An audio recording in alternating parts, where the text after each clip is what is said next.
سلام، عرض ادب و احترام خدمت شما. خوشحالم در خدمتونم. طبق قولی که داده بودم میخوام که استفاده از این اکسپرتی رو که براتون فرستادم یا بهش دسترسی دارید بهتون آموزش بدم. همچنین نتایج بک تست رو توی چند دوره زمانی که خودم گرفتم بهتون نشون بدم. شاید بتونید که از این نتایج اون چیزی رو که میخواید در واقع استخراج بکنید و بدونید که به درتون میخوره یا نه. عرضم خدمتتون که من برای این کار یک متاتریدر جدید نصب کردم که سعی کردم حالا شبیه ترین حالت به متاتریدر شما باشه. در واقع هیچ اکسپرت خاصی، هیچ اکسپرت بیرونی روش نصب نیست و من فایل اکسپرت رو هم دارم، همونطور که شما فایل اکسپرت رو دارید و اگر ندارید به من پیام بدید براتون بفرستم. و متاتریدر 5 روی متاتریدر 4 این اکسپرت کار نمیکنه. من هنوز نسخه متاتریدر 4 رو آماده نکردم. اون رو هم که آماده کردم براتون توی گروهتون ارسال میکنم. اما این رو باید چطور نصب کنیم؟ ببینید، مثل اندیکاتورها باید نصب بشن. حالا اگر اندیکاتورها رو نمیدونید، الان من روش استفاده ازش رو بهتون میگم. اولین کاری که میکنیم میریم توی فایل، از اونجا Open Data Folder رو میزنیم. یه صفحه‌ای برامون باز میشه، در واقع یک فایلی برامون باز که فایل همون متاتریدریه که ما داریم ازش استفاده میکنیم. از اینجا میریم توی MQL5 و از اونجا توی پوشه اکسپرت باید قرار بدیم این اکسپرت خودمون رو. اگر اندیکاتور بود توی اندیکاتورها و اگر اسکریپت بود توی اسکریپت ها. حالا که اکسپرت باید توی پوشه اکسپرت ها قرار بگیره. من پوشه اکسپرت ها رو باز میکنم و این اندیکاتورم رو، حالا معذرت میخوام، اکسپرتم رو هم میتونم کپی بگیرم و اینجا پیست کنم، هم میتونم اون رو بردارم بکشم بیارم اینجا بذارم، فرقی نمیکنه. در هر صورت باید این اکسپرت رو اینجا قرار بدید. تموم شد این مرحله، خلاص شد به قول معروف و ما پوشه رو میبندیم. حالا من صفحه رو تمام صفحه میکنم تا شما بهتر با جزئیات ببینید. ما اکسپرت رو اضافه کردیم، اما اینجا در بخش اکسپرت ها اون رو نمیبینیم. ببینید در بخش اندیکاتورها، همون اندیکاتورهایی که ما توی صفحه بهش دسترسی داشتیم اینجا هستن، اما اکسپرت ها رو میبینید که 3 تا پوشه است و اکسپرت ما نیستش. برای اینکه فراخوانی بشه روی همین بخش اکسپرت ادویزورز راست کلیک میکنیم و رفرش رو میزنیم. رفرش رو که زدیم میبینید که اکسپرت ما اینجا میاد و وقتی که اومد برای اضافه کردن به چارت، خب میدونیم که این اکسپرت فقط برای طلا طراحی شده و حداقل با تنظیماتی که الان داره برای نمودارهای دیگه معذرت میخوام کارایی نداره. پس چارت طلا رو باز میکنیم. همونطور که میبینید چارت طلا به دلاره و من این رو آوردم روی 5 دقیقه. گرچه فرقی نمیکنه روی چند دقیقه شما باشید، ولی خب روی 1 دقیقه باشید همون اتفاقاتی که توی اکسپرت میفته رو شاهد میشید دیگه. دقیقا همونو میبینید.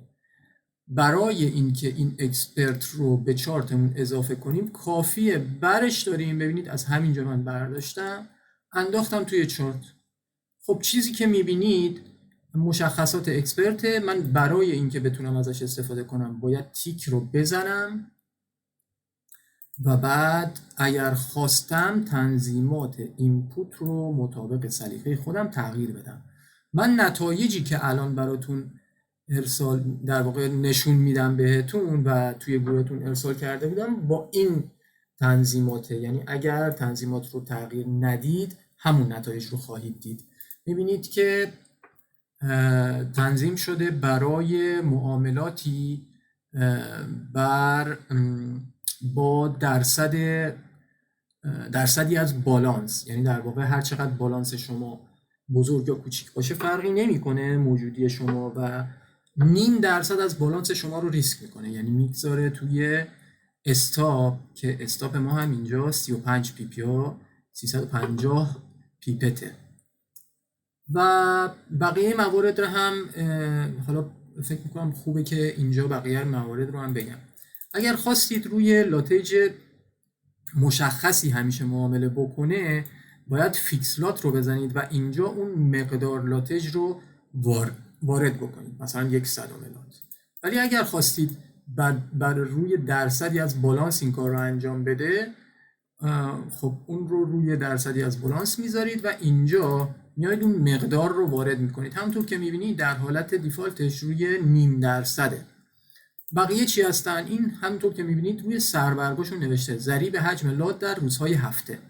من بر اساس تحلیلی که طی تقریبا بیشتر از 20 سال انجام دادم روی گذشته مارکت، تشخیص دادم که میتونم با این درصدها، یعنی در واقع این ضریب‌ها، سود بهتری از مارکت بگیرم با اکسپرت خودم. شما میتونید همه رو 1 بگذارید. یعنی چی؟ یعنی وقتی که 0.5% رو انتخاب کردید، اونی که ضریب 1 داره در این روز میاد و در چهارشنبه فقط 0.5% رو در هر معامله به کار میبره.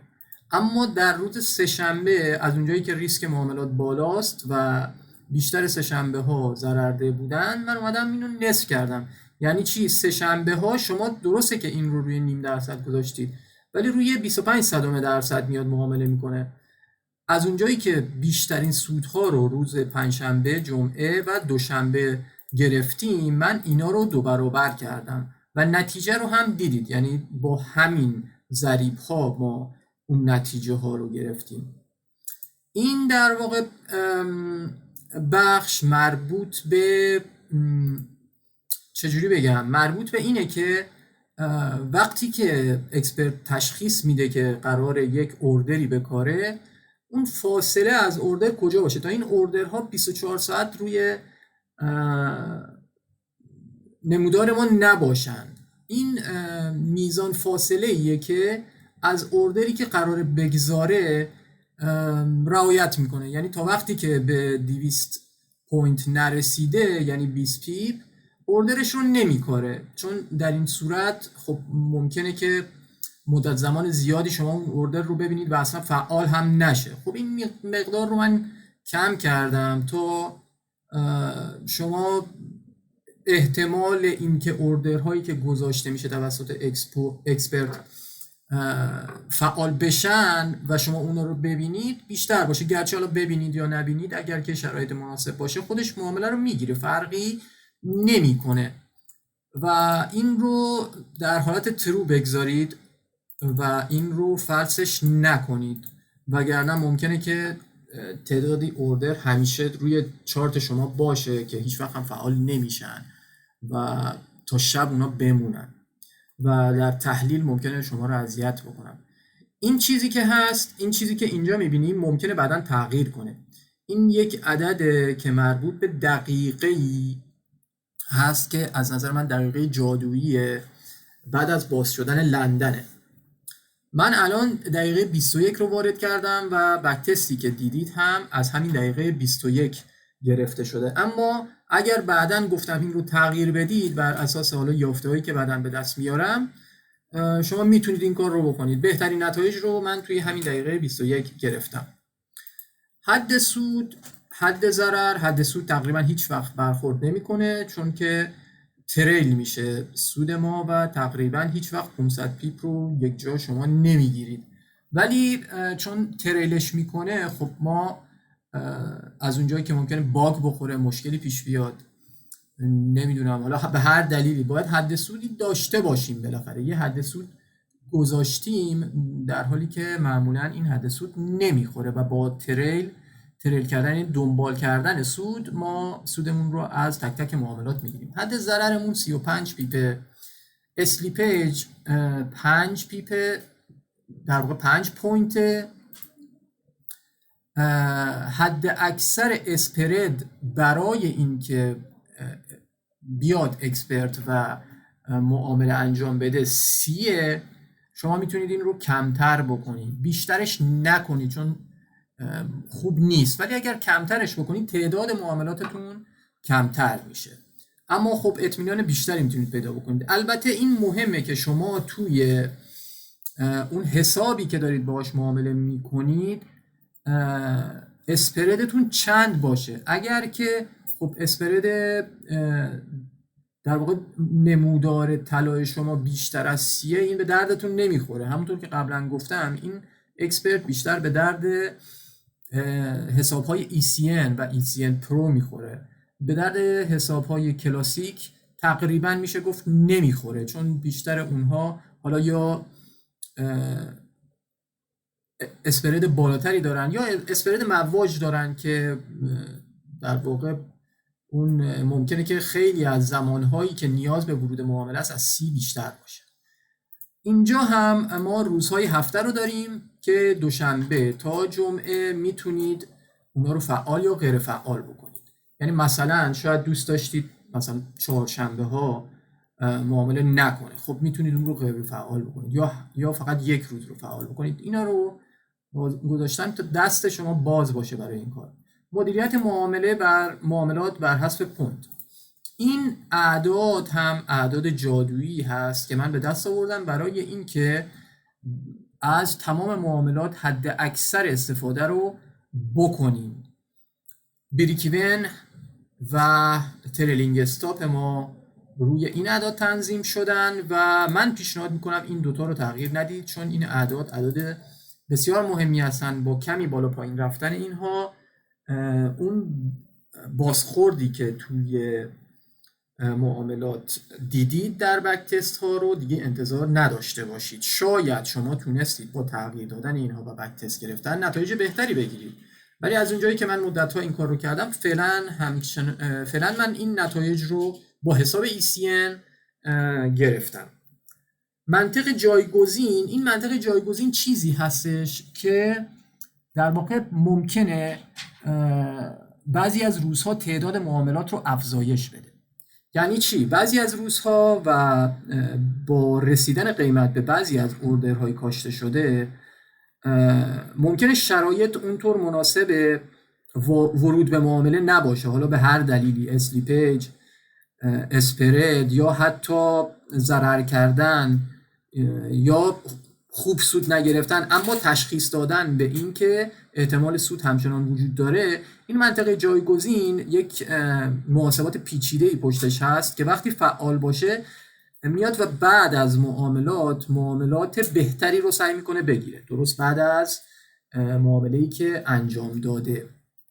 البته اگر سریع بسته بشه، اگر در مثلا چندین دقیقه بگذره دیگه خب اون روش تحلیلی که این سیستم ازش استفاده میکنه دیگه کارایی نداره و این در واقع منطقه جایگزین هوشمنده و در بهترین مواقع خودش در بعضی از مواقع بعد از معاملات وارد میشه. این هم که ماجیک نامبره برای اینکه اکسپرت های مختلف رو با هم قاطی نکنید وقتی که معاملات رو چک میکنید. بسیار خوب، من اینا رو همه رو توضیح دادم، اینجا رو هم بهتون نشون دادم. برای ورود به سایت هم میتونید از این لینک استفاده بکنید.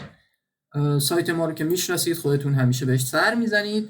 این تیک رو هم زدیم، اوکی رو میزنیم، اما یکی دو تا مورد میمونه. یکی این که اگر دقت بکنید اینجا حالت غیر فعال داره اکسپرت ما برای اینکه این رو فعال کنیم باید الگو تریدینگمون رو روی حالت پلی بذاریم، اینجوری، یعنی یک فرش سبز داشته باشه و وقتی این اتفاق افتاد میبینید که از حالت غیر فعال بیرون اومد و آبی رنگ شد. اینطوریه که از الان دیگه اکسپرت ما معامله انجام میده در زمان لازم، در صورتی که یک کامپیوتر ما روشن باشه، دو متاتریدر ما باز باشه، سه اکسپرت ما روی چارت فعال باشه و ما الگو تریدینگ رو هم فعال کرده باشیم. یعنی با تمام این اوصاف و به اینترنت هم دسترسی داشته باشید. یعنی با تمام این شرایط، یعنی شرایطی مشابه با شرایطی که شما خودتون معامله میکنید. اگر کامپیوترتون خاموش باشه یا لپتاپتون خاموش باشه یا رو حالت استندبای بره، خب این اکسپرت اینجا عمل نخواهد کرد، مگر اینکه توی یک VPS با کمک یک VPS یا توی یک فضای خارج از لپتاپ یا کامپیوتر خودتون که دائما سیستم روشن هست، متاتریدر روشن هست و دسترسی به اینترنت وجود داره، این رو اجرا بکنید که اون هم خب دیگه باید هزینه‌اش رو پرداخت بکنید و یک VPS خریداری بکنید و بعد این کار رو انجام بدید که یه کاری که خودتون باید انجام بدید. اگر خواستید من میتونم راهنماییتون کنم، ولی من خدماتی در این مورد همونطور که میدونید حداقل تا الان ندارم. پس اینجوری با این توضیحاتی که من دادم اکسپرت شما فعاله و امروز که یک شنبه است و بازار بسته است هیچی، ولی از لحظه‌ای که بازار باز شد اکسپرت من که فعال هست میاد و معاملاتی رو که بر اساس تحلیل خودش لازمه رو انجام خواهد داد. بقیه موارد رو بگم بهتون. آره دیگه همه چیز اینجا اوکیه، مشکلی نداره. پس شد این از آموزش استفاده از این اکسپرت. خب من اینو پایین میگذارم و کمی تحلیل آخرین تحلیل در واقع آخرین بک تست همین اکسپرت رو با تنظیماتی که بهتون نشون میدم، یعنی این تنظیمات اومدم و با این تنظیمات حالا شما خودتون میتونید چک بکنید با اون چیزی که براتون توی اکسپرت اصلی لود میشه. من اومدم و یک بار دیگه تست گرفتم تا اینکه شما در واقع ببینید که این اکسپرت چه کار کرده. 99% میشه به این بک تست اعتماد کرد. به خاطر چی؟ به خاطر اینکه ممکنه توی بک تست بعضی از کندل ها رو نتونسته باشه پیدا بکنه. در واقع از اطلاعاتی استفاده کرده که بعضی از کندل ها دسترسی بهش نداشته، ولی خب 99 دیگه قابل اعتماده. همونطور که میبینید چند تاست؟ 1,702,172 تا کندل رو اومده بررسی کرده، در واقع چک کرده و روشون معامله انجام داده. دیپازیت اولیه $1000 بوده و بعد از 5 سال من این بک تست رو روی دقیقاً 5 سال گرفتم و ده 5 سال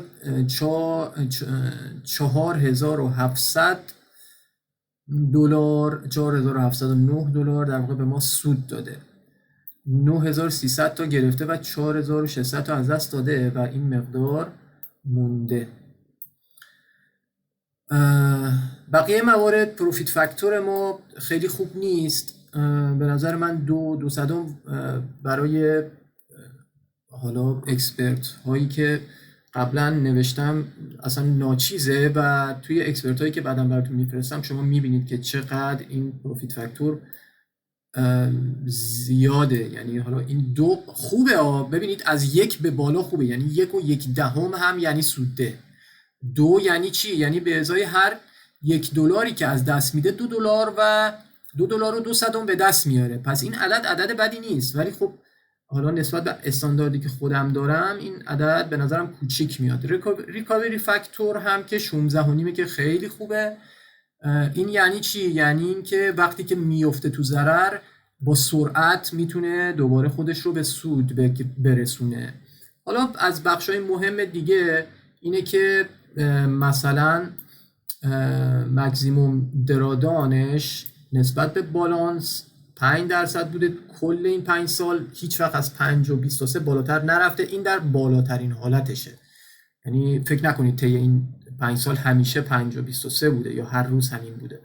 خب طی این 5 سال به طور متوسط 5.23 بوده، یعنی در بالاترین حالت، معذرت میخوام، نه به طور متوسط. اکویتی مکسیموم درادانش هم 5.4 بوده. به نظر من قابل قبوله. اکویتی در واقع درادان لحظه ایش و درادان حد اکثر درادان لحظه ایش هم نزدیک 8 بوده در اکویتی و در بالانس هم نزدیک 7 بوده. عددی که دوباره مهم هستن براتون و شاید براتون جالب باشه اینه که مثلا نزدیک به 75% وین ریت داشته و 25% هم همونطور که میبینید لاست ریتس داشته. دیگه من چیز خاصی نمیبینم که به شما توضیح بدم، همه رو شما احتمالاً خودتون میدونید. تعداد معاملات موفق یا بزرگترین معامله سوددهش 179-180 دلار سود بهش داده و بزرگترین معامله ضرردهش منفی 56 دلار بوده. میانگین سود معاملات 3.8 دلار بوده، میانگین سود تک تک معاملات 3.8 بوده و میانگین ضرر معاملات 5.6 بوده.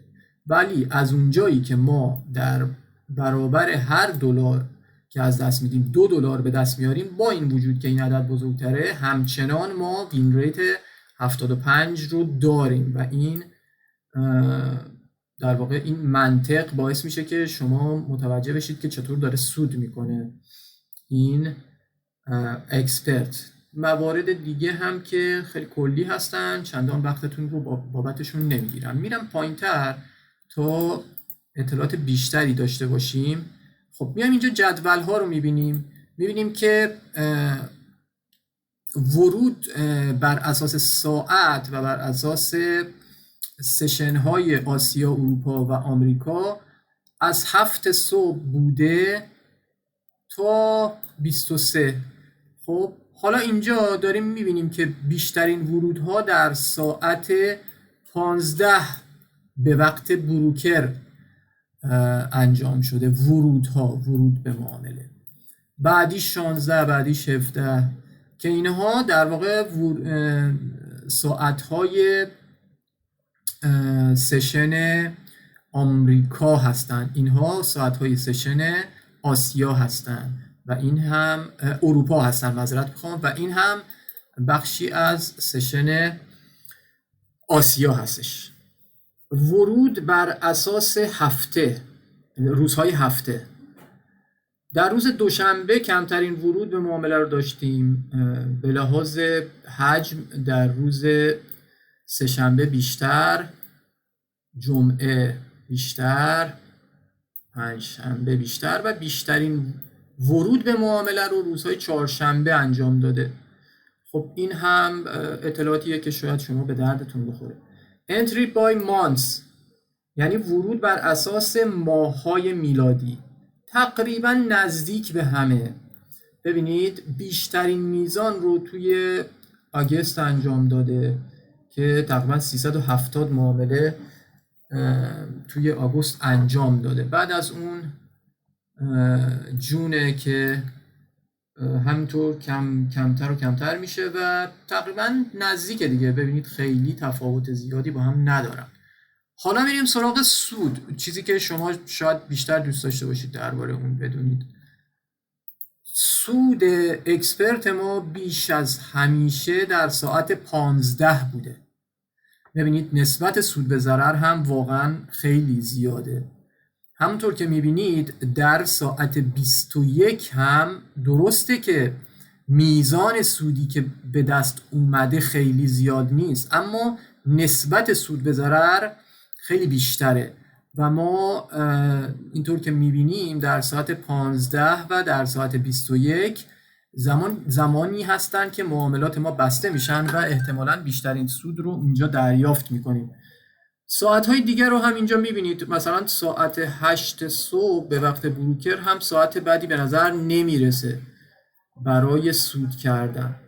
از این ور میریم سراغ Profit and Loss by Weekday. سود و ضرر در روزهای هفته. روز جمعه تقریبا نصف بوده دیگه، سود و ضررش نصف بوده. روز پنجشنبه هم همینطور، روز چهارشنبه هم همینطور، روز سه‌شنبه هم همینطور، روز دوشنبه هم همینطور. این اوریجشه، یعنی میانگینشه. همونطور که ما بالا توی پروفیت فاکتور هم دیدیم، دو پروفیت فاکتور میتونه این رو نشون بده، یعنی در ازای هر دلاری که از دست داده اکسپرت $2 به دست آورده. میریم پروفیت اند لاس بای مانت. خب اینجا تفاوت‌های نسبتاً بالا پایینی رو داریم میبینیم. در ماه می میزان سود نسبت به ضرر خیلی زیاده، در ماه سپتامبر هم همینطوره، اما یه ماه داریم آگوست که در واقع کمترین سود رو نسبت به ضرر به ما داده، در واقع انقدر به ما سود داده. خب این بخش و این بخش یکسانن و اینقدر به ما سود داده، در حالی که در ماه می اینقدر به ما سود داده، یا در ماه جون مثلا اینقدر سود داده، یا جولای اینقدر داده. درسته که در آگوست اومده و نمودار بلندتری رو به ما داده، اما خب نسبتاً سود و ضررش نزدیک به هم بوده. اما در سپتامبر عدد سود مناسبی نسبت به ضرری که کرده رو به ما داده و ماه قبل خودش رو جبران کرده و همونطور که میبینید به طور میانگین هیچ ماه ضرردهی نداره. اما من نتایج رو با پایتون اومدم تحلیل کردم و دیدم که در طی این 5 سال اگر اشتباه نکنم فقط 4 ماه منفی داشتیم. آره دیگه، فقط 4 ماه منفی داشتیم. به طور متوسط در طی 5 سال هیچ ماه منفی وجود نداره، اما بک تست ها نشون میدن که 4 ماه منفی که زیر 10% ضرر بودند ایجاد شده بود. اما جالبه بدونید که طی همون تحلیلی که عرض کردم با پایتون انجام دادم، نزدیک به 10 ماه ما سودی نزدیک به 100% و بالاتر از 100% ماهانه رو داشتیم و خب این اختلاف خیلی زیاده و به همین خاطر هم هست که ما چیزی که اینجا میبینیم، در واقع اینجا توی گراف میبینیم، خیلی جذاب و تمیزه.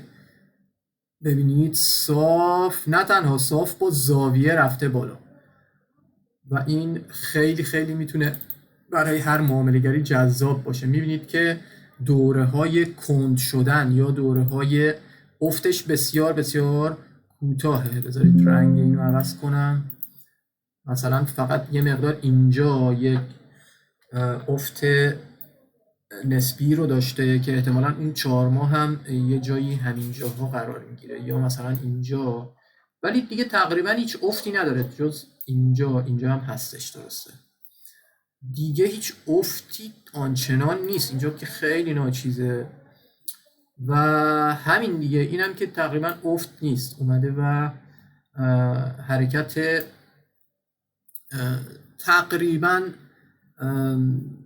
صافی رو انجام داده. اما به طور کلی میبینید که چه نمودار جذابی رو ایجاد کرده در سود، از $1000 تا 5000 و چند بود، 5000 خورده ای، که در واقع اگر دقیق بخوایم اینو حساب کنیم $4700.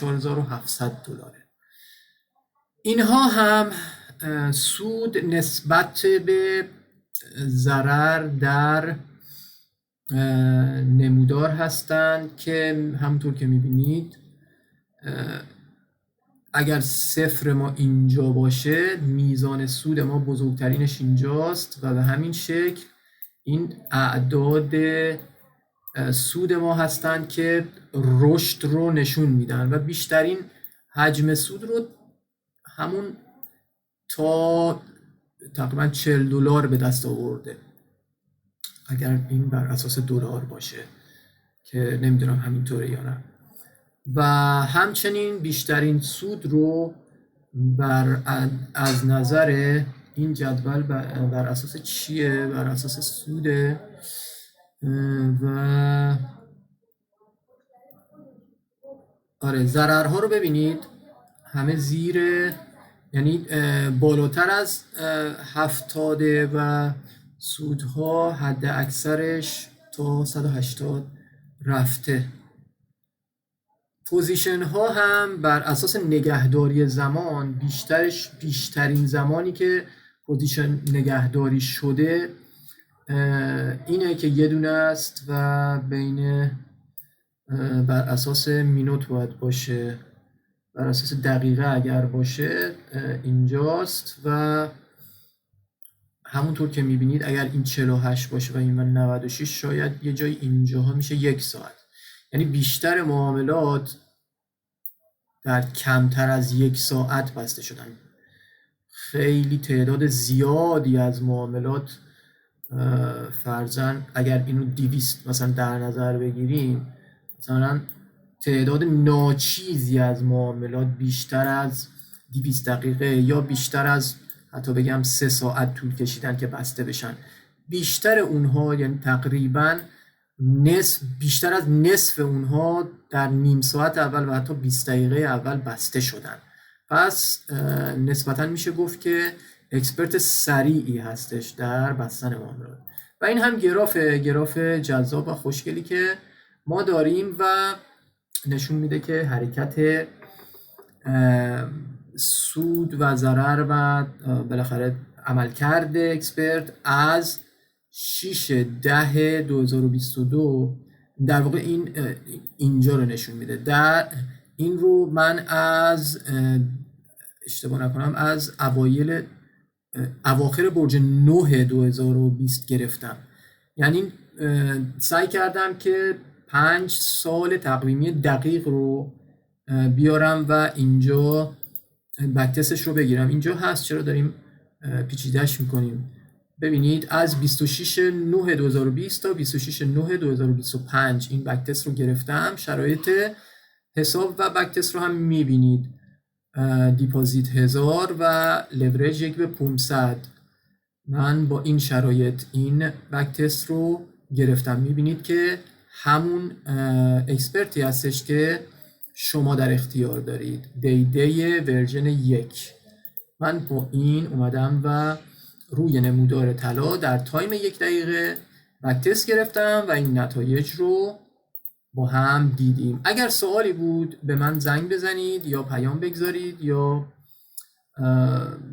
به هر شکلی هست به من برسونید. من سعی میکنم به سرعت جوابش بدم، همونطور که سعی میکنم همیشه این کار رو بکنم، حتی در مواقعی که شما آموزش میدیدید و میبینید.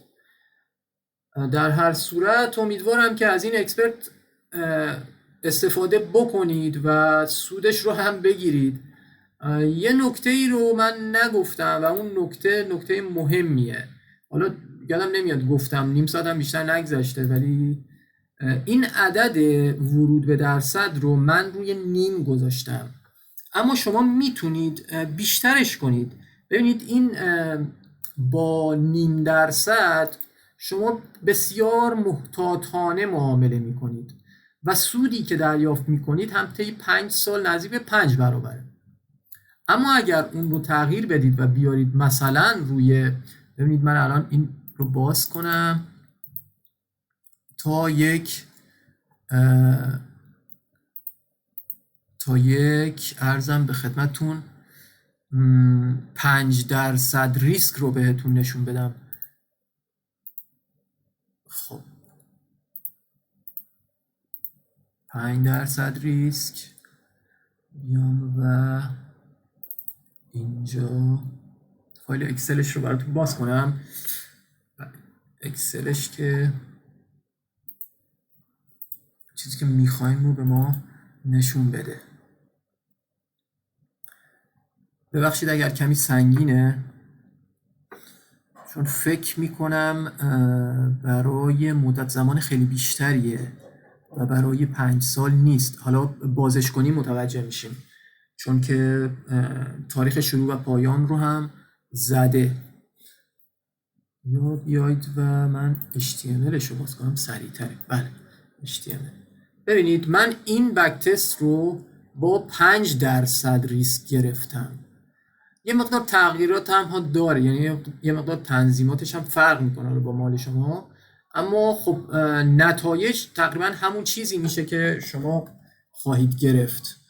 من با این تنظیمات اومدم و همطور که میبینید با $1000 دیپازیت اولیه بعد از زمان که از 2010 تا 2025 از 1/2010 تا 24/9/2025 یعنی طی 15 سال و 10 ماه طی 15 سال و 10 ماه $1000 توسط این اکسپرت تبدیل شده به 13 میلیون دلار با 5% ریسک در هر معامله. خب این عدد بزرگیه برای ریسک، یعنی ممکنه که یک معامله گر منطقی این عدد رو برای ریسک نپذیره، اما نشانه ها به من میگه که برای این اکسپرت عدد خوبیه. یعنی همونطور که میبینید اکویتی درادانش فقط 7%، اون هم اوریج کل بیشترین میزانی که در طی 5 سال تجربه کرده. یا اینجا میبینید که بالانس درادانش هم بیشترین میزان یعنی ماکسیمومش روی 6 و این خب به نظر من خیلی خوبه. اصلا عددهای بزرگی نیستن. ما خودمون توی معاملاتمون وقتی که داریم معامله میکنیم با همون 1% و 2% خودمون این اعداد بیشتری رو تجربه میکنیم. پروفیت فاکتور این در واقع بک تست 2.36 بوده که عدد معقولیه و ریکاوری فاکتور فوق‌العاده است 40 و این نشان دهنده اینه که خیلی خودش رو سریع از ضرر به سود برمیگردونه.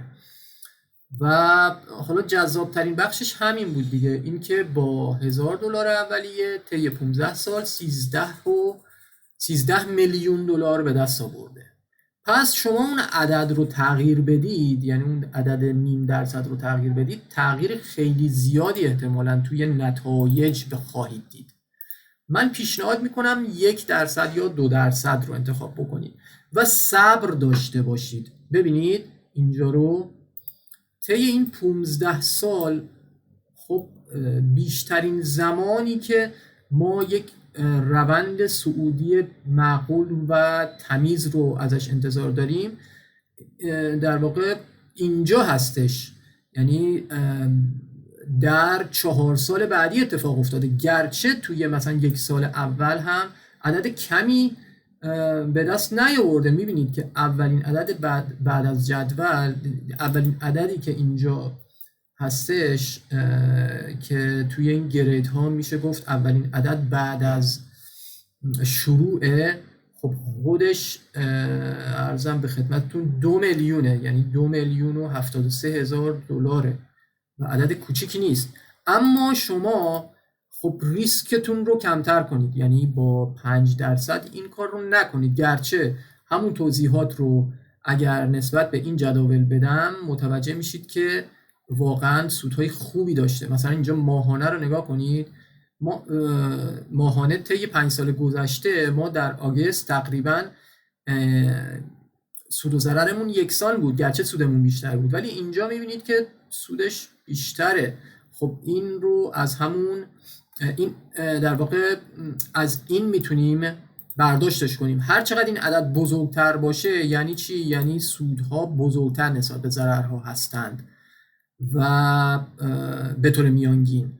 و این عدد مورد علاقه من، این دو تا عدد در واقع عددهای مورد علاقه من در زمان بک تست گیری هست که من سعی میکنم اینها رو هرچه بزرگتر و بزرگتر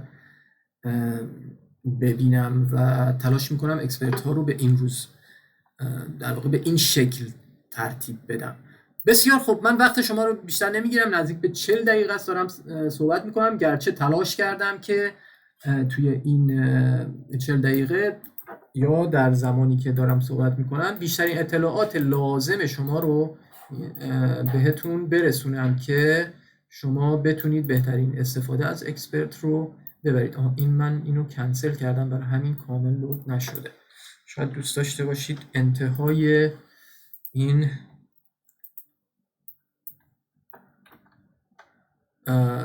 در واقع بک تست رو هم ببینید که انتهاش رو البته همون بالا توی جدول دیدید، ولی خب جذابه دیگه. آدم معذرت حال میکنه، کیف میکنه وقتی میبینه که یه کاری کرده که نتیجه خوبی ازش اومده بیرون. خب این خیلی طول میکشه، فکر میکنم البته حجم زیادی هم داشت، بالای 100 مگ فقط همین فایل HTML.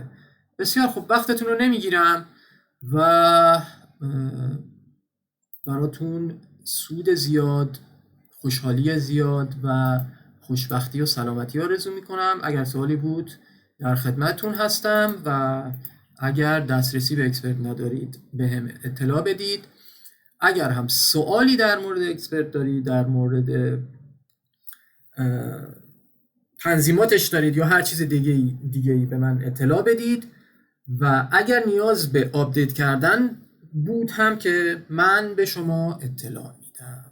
شبتون خوش باشه، موفق باشید. شب بخیر، خدا نگهدار.